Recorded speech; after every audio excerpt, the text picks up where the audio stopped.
C'est un jour important pour l'accès aux soins et à la qualité de l'accueil des patients, mais aussi à la qualité de travail pour l'ensemble de la communauté médicale de l'établissement. Et aujourd'hui en Cornouailles, avec le lancement du schéma immobilier, c'est une belle aventure, une nouvelle page qui démarre pour la modernisation de notre hôpital. Nous en sommes extrêmement contents et reconnaissants. C'est donc ensemble que nous avons mené les échanges avec l'ARS en la personne d'Élise Noguera, que je remercie infiniment pour son investissement dans l'instruction approfondie de notre dossier, pour avoir su débloquer sur les points difficiles, pour la richesse de nos échanges, et enfin, et surtout, pour avoir accepté d'apporter aux hôpitaux de Quimper et de Concarneau le financement nécessaire à leur modernisation. On va gagner un espace considérable, puisque sur Quimper, ça représente quand même une construction de 6690 mètres carrés en plus. Le montant du projet Quimper et Concarneau, c'est 62 millions d'euros. 48 sur Quimper, 14 sur Concarneau. Et je tiens à préciser que l'ARS finance ce projet à hauteur de 18,9 millions d'euros. La qualité des soins repose d'abord et avant tout sur les compétences de ces professionnels. Donc ça veut dire qu'en termes de stratégie de recrutement, on va devoir être offensif. On va lancer l'opération très vite. Dès le mois de novembre, on fait un séminaire et on réunit des groupes utilisateurs.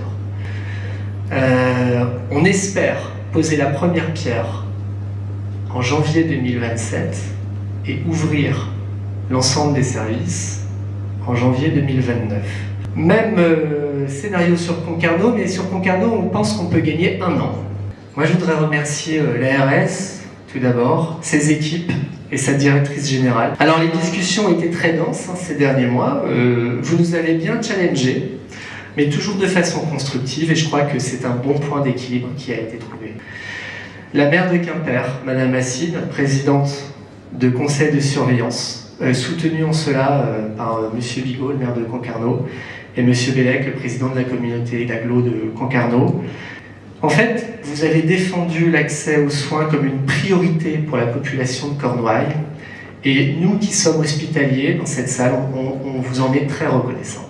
Je remercie également la communauté médicale et soignante de l'établissement. Alors il a fallu faire des choix, établir des priorités. Nous sommes parvenus à un niveau de consensus qui est intéressant et qui surtout est basé sur notre projet médical.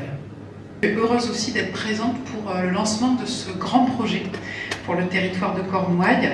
Alors c'est un projet avant tout collectif et je tiens, je crois que monsieur le directeur, madame la présidente, vous l'avez dit, je tiens à saluer vraiment le travail de vous toutes et tous. Et je tenais aussi à vous remercier parce que dans la période actuelle où les professionnels de santé sont à la fois soumis bien évidemment au quotidien de la prise en charge des patients, à l'immédiateté des besoins de santé auxquels il faut répondre.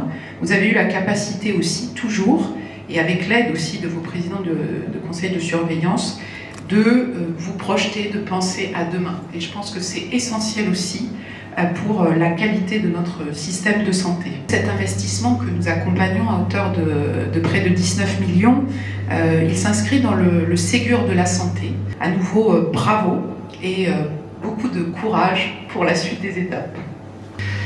L'accès ainsi pour tous aux soins reste, j'en suis convaincu, Madame la Directrice Générale ne me démentira pas, une priorité pour l'État. Construire et étendre des bâtiments à finalité hospitalière, ce n'est pas construire n'importe quoi. Je dirais, on est au-delà du symbole, on est aussi sur l'exigence et sur l'excellence.